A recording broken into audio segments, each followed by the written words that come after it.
Welcome to my channel. আজকে শ্রীহান অনেকটাই সুস্থ হয়ে গেছে। শ্রীহান নিজে নিজে ব্রাশ করছে। শ্রীহানের কাশিটা আগে থেকে অনেকটাই কমেছে। ঘুম থেকে উঠে আজকে কিন্তু কাশিনি অতটা, তাই তো? শ্রীহান আজকে কাশিনি তো? এদিকে আসো, এদিকে এদিকে, কাম কাম, এখানে এখানে ব্রাশ করো। হ্যাঁ, আজকে শ্রীহানের কাশি হয়নি তো? শ্রীহান আগের থেকে এখন অনেকটা ভালো আছে। শ্রীহানের কাশি অনেকটাই কমে গেছে। তারপর আজকে চিল্লা বানিয়ে দেবো, চিল্লা খেতে হবে, ঠিক আছে? রোজ রোজ পাস্তা ম্যাগি খেতে নেই বাবা। পাস্তা ম্যাগি আনহেলদি ফুড না, বলেছে না স্কুলে যে পাস্তা ব্যাড। হ্যাঁ, তাই ওটা মাঝে মাঝে খেতে হয়। তুমি ব্রাশ করো, তোমাকে আজকে চিল্লা বানিয়ে দেবো। কি কি ওটা? প্যানকেক খাবে? আজকে চলো তোমাকে প্যানকেক বানিয়ে দিই, ঠিক আছে? হ্যাঁ বলো। আনহেলদি ফুড প্যানকেক বানিয়ে দিই বরং তোমাকে। হ্যাঁ চলো, তাড়াতাড়ি ব্রাশ করে নাও। হ্যালো এভরিওয়ান, আমি ঋতুপর্ণা। আমার এই ছোটো পরিবারের সবাইকে জানাই স্বাগত। যে যেখান থেকে আমার এই ভিডিও দেখছো সবাই ভালো থাকো, সুস্থ থাকো, বিন্দাস থাকো। আমরাও ভালো আছি। আজকের ব্লগটা এখন থেকে স্টার্ট করে দিলাম। চলতে থাকো আরও আরেকটা দিন আমার সাথে, আর এনজয় করতে থাকো এই সুন্দর মুহূর্তগুলো। শ্রীহান আগের থেকে অনেকটাই ভালো রয়েছে, তাই জন্য আজকে আমাদেরও মনটা অনেকটা খুশি। লাস্ট ভিডিওটা সেই জন্য খুব ভালোভাবে করতে পারিনি, তো আজকে আশা করছি ভিডিওটা একটু এনার্জির সাথেই করব। তো আর আজকে আকাশের অবস্থা খুব একটা ভালো না। আকাশে কিন্তু মেঘ রয়েছে, কারণ কালকে থেকে মেঘটা রয়েছে। আজকে সকাল থেকেই দেখছি ভালোই মেঘ রয়েছে, আর এই ওয়েদারের জন্যই না এরকম ঠান্ডাপত্র লেগে যায়। তো এই হচ্ছে ব্যাপার। শ্রিয়ান পুরো দমে এখানে ব্রাশ করছে, দেখেছো তো? ও যতই ব্রাশ করুক আমাকে একটু করিয়ে দিতেই হয়, বাচ্চা তো, ও শিখতে চায় আর কি। তো ওই জন্য ওকে একা করতে দিই, কিন্তু আমি তারপরে করিয়ে দিই ভালো করে, এই আর কি। তো চলো ওকে ব্রাশটা করিয়ে নিই। তো ওকে ভাবছি প্যানকেক দেবো, তোমরা তো শুনলে। তো দেখি ওকে একটু প্যানকেক বানিয়ে দিই, যদি খায়। সব কিছুই তো খেতে হবে না। আমাকে বলছে পাস্তা খাবে, ওই জন্য বলছি যে পাস্তা নয়, আজকে আগেই বলেছে পাস্তা খাবো। Unhealthy food, yes, pasta unhealthy food. ওগুলো মাঝে মাঝে খেতে হয়, সব সময় না। ছুটি থাকলেই ওর পাস্তা নয় ম্যাগি, এই হচ্ছে কথা। আর নয় হচ্ছে পরোটা, আলুর পরোটা খুব ভালোবাসে। তো আলুর পরোটা একদিন খাওয়া হয়ে গেছে, পাস্তা একদিন খেলো, ম্যাগি একদিন খেলো। তো আজকে ভাবছি একটু প্যানকেক বানিয়ে দিই ওকে, প্যানকেক খাবে আজকে। চলো দেখতে থাকো আজকে। তো চলো, শ্রিহানের জন্য এখন বানাবো হচ্ছে একদম ইজি ওয়েতে ব্যানানা প্যানকেক। সহজভাবে চটপট যেটা বানানো যাবে, অত তরিবোধ করে বানাবো না। শ্রিয়ান খাবে তো চটপট, ব্যানানা উইদাউট এগ, এগ ছাড়াই বানিয়ে দেবো। তো চলো আগে শ্রিয়ানকে চটপট ব্যানানা প্যানকেকটা বানিয়ে নিই। শ্রিয়ানের জন্য বানাবো প্যানকেক। আর প্যানকেক সবসময় তো আর এত তরিবোধ করে বানানো যায় না, যাতে চটজলদি একদম খুব তাড়া রয়েছে চটজলদি বানানোর মতো প্যানকেক আমি রেডি করে নিলাম। তার জন্য নিয়েছি কলা, আটা, মধু আর দুধ। আটা নিয়েছি কারণ শ্রিয়ানকে ময়দা দিই না, তাই আটা দিয়েছি। তোমরা চাইলে আটার বদলে ময়দা দিতে পারো। আর মধু দিয়েছি কারণ শ্রিয়ানকে সুগারটা, চিনিটা সেইভাবে আমি খাওয়াই না, তাই মধু দিয়েছি। তো তোমরা চাইলে চিনিও ইউজ করতে পারো। ব্যাস মিক্সিতে পেস্ট করে নিলাম। আর চাইলে তোমরা এর মধ্যে একটু কাজুও দিতে পারো, একটু আমন্ডও দিতে পারো, তাহলে মিক্সির সাথে মানে মিক্সিতে দিলে একদম পেস্ট হয়ে যাবে। ব্যাস, তারপর ফ্রাই প্যানের মধ্যে একটু বাটার দিয়ে দিয়েছি, দেন গোল গোল করে দিয়ে দিলাম প্যানকেকগুলো। ব্যাস এপিট ওপিট ভালো করে একটু ভেজে নিলাম, দেন রেডি আমার প্যানকেক, একদম সহজভাবে। আর ঠিক নামানোর পরে ওপর দিয়ে একটুখানি মধু দিয়ে দিয়েছি, যাতে খেতে ভালো লাগে, এবং শ্রিয়ান কিন্তু ভীষণ পছন্দ করেছে এটা। আমার তো প্যানকেক রেডি হয়ে গেছে, তোমাদেরকে দেখিয়েছিলাম। এখন হচ্ছে শ্রিয়ান ব্রেকফাস্ট করবে। ব্রেকফাস্ট করে আবার নেবুলাইজেশন নিতে হবে, নেবুলাইজ করতেই হবে ওকে, কারণ 3 দিন বলেছে, আজকেই হচ্ছে লাস্ট দিন। আজকে হলেই ব্যাস, শ্রিয়ানকে আর নেবুলাইজার নিতে হবে না। আর পেছনে দেখেছো তো কি অবস্থা, পিছনে কিন্তু এখনো চাদর টাদর কিছু ভাঁজ করা হয়নি, ঘাট আজকে বিছানাও তোলা হয়নি, কারণ শ্রিয়ান অনেকটা বেলা করে ওঠে তো এখন।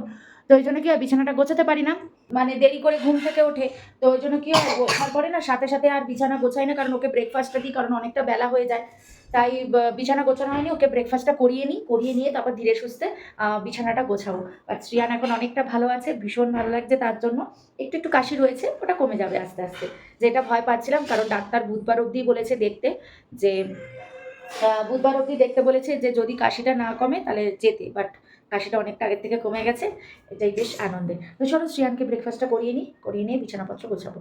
তো শ্রেয়ানকে বলছিলাম বসে বসে যে প্যানকেকটা কী কী দিয়ে বানিয়েছি, তো বেশ দেখলাম সুন্দর আগ্রহের সাথে শুনছিল, তারপরে দেখলাম বদমাইশি শুরু করে দিল। তো শ্রেয়ানকে খাইয়ে দিয়েছি, শ্রেয়ানের খাওয়া হয়ে গেছে। বিছানাপত্র কিছু গোছানো হয়নি, কারণ এই যে নিবুলাইজার নিয়ে বসে পড়েছি।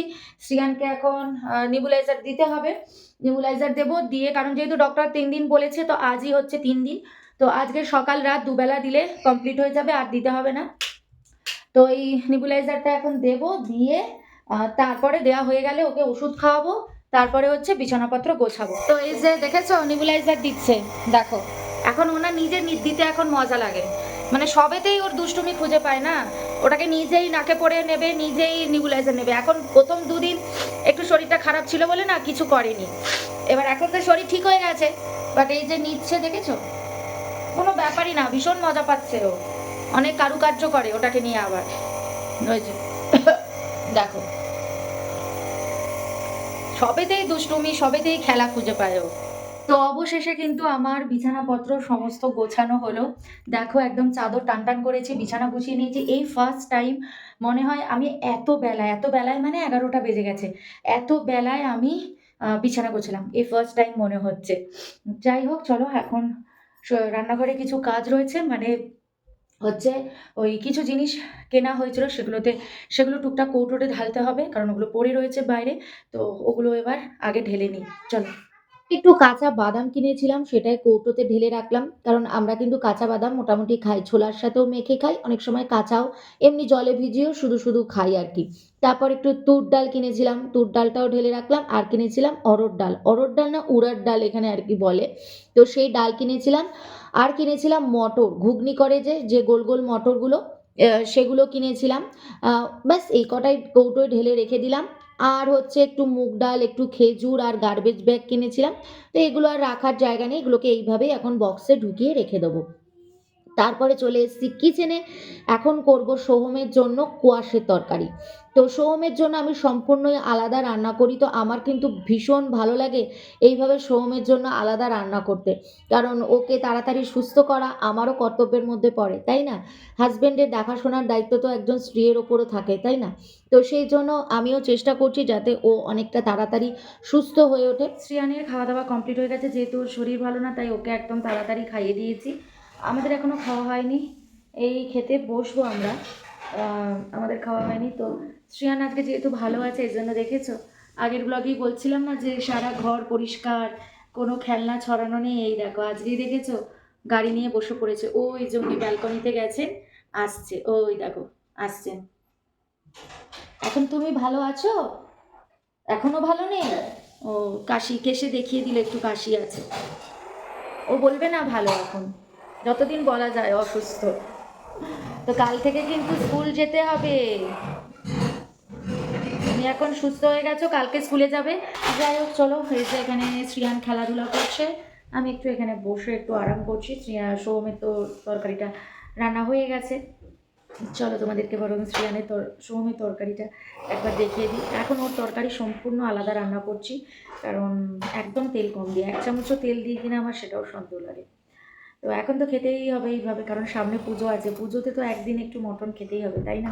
তো তার জন্য তো এই কদিন একটু স্যাক্রিফাইস করতেই হবে, কারণ আমরা সোহমের জন্যই আমরা সেভাবে মটন কোনোদিনও খেতাম না, খুব রেয়ার আমরা মটন খেতাম, তোমরা দেখতে, কারণ ডাক্তার বারণ করেছিল কোলেস্টেরলের জন্য, কারণ যেহেতু সোহমের কোলেস্টেরল আছে, কিন্তু ওষুধ খায় না, মানে ডাক্তার ওকে ওষুধ দেয়নি এখনো অবধি, এমনিই কমাতে বলেছে, তো এই জন্য মাটনটা খেতে বারণ করেছিল, তাও মাঝে সাঝে খেতাম। তো এখন ডাক্তার একদম স্ট্রিক্টলি বলে দিয়েছে যে মাটন খেতে না, 3 মাস টাইম দিয়েছে, 3 মাসের মধ্যে যদিও কোলেস্টেরল ঠিক করতে পারে তাহলে ভালো, না পারলে 3 মাস পর একদম মেডিসিন দিয়েই দেবে।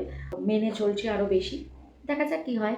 মেনে তো চলছি, অনেক কিছু মেনে চলছি, ও নিজে অনেকটা কন্ট্রোল করেছে, নাহলে ও কিন্তু বাইরের খাবার, রেস্টুরেন্টে গিয়ে খাবার খুব পছন্দ করে, বাট নিজেকেও কন্ট্রোল করেছে, কারণ সামনে পুজো আছে, পুজোতে তো একটু অনিয়ম হয়েই যাবে, তো তাই জন্য এখন নিজেকে একদম কন্ট্রোল করে রেখেছে, এখন এইসব খাবারই খাচ্ছে বেশি।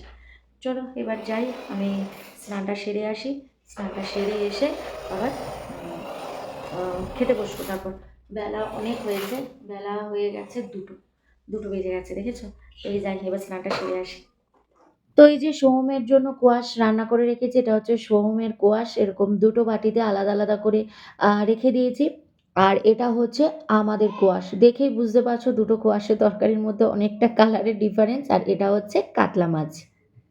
দেখতে দেখতে হয়ে গেছে সন্ধেবেলা, আর সন্ধেবেলায় শ্রীহান বসে পড়েছে পড়তে। একদিকে সোহম করছে কাজ ল্যাপটপে, আর শ্রীহান পড়তে বসে পড়েছে। না সে নিজে দুধ খাচ্ছে, না আমাকে চা খেতে দিচ্ছে। আগে নাকি পড়াশোনা করতে হবে, তারপরে নাকি দুধ খাবে। তো শ্রিয়ানের পড়াশোনা তো কমপ্লিট হয়ে গেছে। তো শ্রিয়ান এখন একটু এমএন লিখছিল, কিন্তু তার আগে 1 2 এগুলো সব পড়েছে। নিজে নিজেই পড়াশোনা করতে বসেছে, বলছে মাম্মা আমি এখন পড়তে বসবো। 4 দিন ধরে কোনো পড়াশোনা নেই ওর, কারণ ও এতই শরীর খারাপ ছিল যে পড়েনি। বাট আজকে নিজের থেকে বলছে মাম্মা আমি পড়তে বসবো। আমি বললাম হ্যাঁ, তোর যদি ইচ্ছে হয়, তোর যদি ভালো লাগে, অবশ্যই পড়তে বস তুই। তো চলো এখন একটু টোফু রান্না করব, কারণ আমরা সবাই খাবো, সোহমও খাবে, দেন আমরাও খাবো। তো দুভাগেই রান্না করবো, সোহমকে আলাদা রান্না করবো, আমাদেরকে আলাদা রান্না করবো। তো চলো এবার টোফুটা রান্না করি, টোফুটা বানিয়ে তারপরে আবার একটু হাঁটতে যাব। সোহম হাঁটতে চলে গেছে, আমি হাঁটতে যাব, কারণ টোফুটা করতে বেশিক্ষণ লাগবে না, কারণ ভেজিটেবলসগুলো মোটামুটি বয়েল করাই রয়েছে, আলুও হাফ বয়েল করা রয়েছে, ক্যারটও হাফ বয়েল করা রয়েছে। তো বয়েল করা রাখলে দেখবে খুব তাড়াতাড়ি কিন্তু হয়ে যায়। তো চলো টোফুটা চটপট করে নিই, করে একটু হাঁটতে যাব, কারণ শ্রিয়ানের শরীর ভালো না ছিল বলে এতদিন আমি হাঁটতেও যাইনি, ঘরেই থাকতাম। তো আজ তো শ্রিয়ান ঠিক আছে, তো আজ একটু হাঁটতে যাব। তো এখন তো বানাবো টোফু। টোফুর জন্য একটু আলু, গাজর, ক্যাপসিকাম, বিনস, কড়াইশুঁটি আর ফুলকপি এটা দিয়েই বানাবো। হ্যাঁ, সবজি বানাবো না, হালকা ফ্রাই টাইপের করব টোফুটা, যেটা আমরা রাত্রে সবাই খাবো। এবং আমি কিন্তু সম্পূর্ণ দুভাগে টোফুটা রান্না করছি। আর বলে না, সন্তান যদি সুস্থ থাকে তাহলে দেখবে ঘর এমনি ঝলমল করে ওঠে। তো শ্রিহান যখন অসুস্থ ছিল, সত্যি ঘরের কোনো কাজ ভালো লাগতো না, ঠিকঠাক কোনো কাজই করতাম না। বাট আজ থেকে শ্রিহান যেহেতু অনেকটা সুস্থ, অনেকটা ভালো, তাই সংসারের প্রত্যেকটা কাজ কিন্তু একদম নিমেষে হয়ে গেছে। আর ঘরটা যেন একদম ঝলমলে হইচই করে উঠেছে একদম। তো সন্তান ভালো থাকলে দেখবে সেই ঘর এমনি আলোয় ঝলমল করে ওঠে, তাই না? তারপরে টোফুটা রান্না করে চলে গেছিলাম একটু হাঁটতে। বাস দেখেছো কিরকম মেঘ করে রয়েছে, পুরো লাল হয়ে রয়েছে মেঘটা, যেটা তোমরা ক্যামেরায় বুঝতে পারছো না। বাট হাঁটা তো হলো না, বৃষ্টি নেমে গেল। তাই আমি আর সোম এখন ঘরে ঢুকে যাচ্ছি। তো এই লিফটের জন্য ওয়েট করছি, লিফটটা আসলেই আর কি তারপর ঘরে চলে যাব। এই করে করে এখন রাতে বেশিরভাগ দিনই বৃষ্টির জন্য ভালো করে আমাদের হাঁটাই হয় না। আর না হাঁটলে তো হবে না, বিশেষ করে সোহমের হাঁটাটা ভীষণ দরকার। বৃষ্টি চোটে তো না হেঁটে চলেই আসতে হলো। বেশ একটা ঝমঝমিয়ে বৃষ্টি নেমেছে, দেখো দেখাচ্ছিলাম, বেশ লাল মেঘ করে রয়েছে। হয়তো এখানে বুঝতে পারছো না, কিন্তু বেশ একদম লাল লাল মেঘ হয়ে রয়েছে। যাই হোক, ঝমঝম করে বৃষ্টি পড়ছে, দেখো কিরকম এই লাইটের আলোটায় বোঝা যাচ্ছে, দেখেছো কেমন বৃষ্টি পড়ছে। আর বৃষ্টির চোটে আজকে আমার কিরকম বিদ্যুৎ চমকালে দেখলে, এখন ভালো করে হাঁটতেও পারলাম না। ওই দেখো মেঘ ডাকছে, দেখেছো কেন মেঘ ডাকছে, গুড় করে আওয়াজ করছে। তো চলো না, আমরা তো না হেঁটে চলে আসলাম, বৃষ্টি নেমে গেছিলো তাই হাঁটতে পারিনি। মুখের মধ্যে বৃষ্টির ছিটা পড়লে না হাঁটা যায় না। তো এখন তো ঝমঝম করে বৃষ্টিও নেমে গেছে। তো চলো ভিডিওটা এখানে এন্ড করে দিই আর কি। তো আবার দেখা হচ্ছে নেক্সট ডে আর একটা সুন্দর ব্লগের সাথে। ততক্ষণের জন্য বাই, গুড নাইট, ভালো থেকো, সুস্থ থেকো, সবাইকে ভালো রেখো। Thank you. Please subscribe.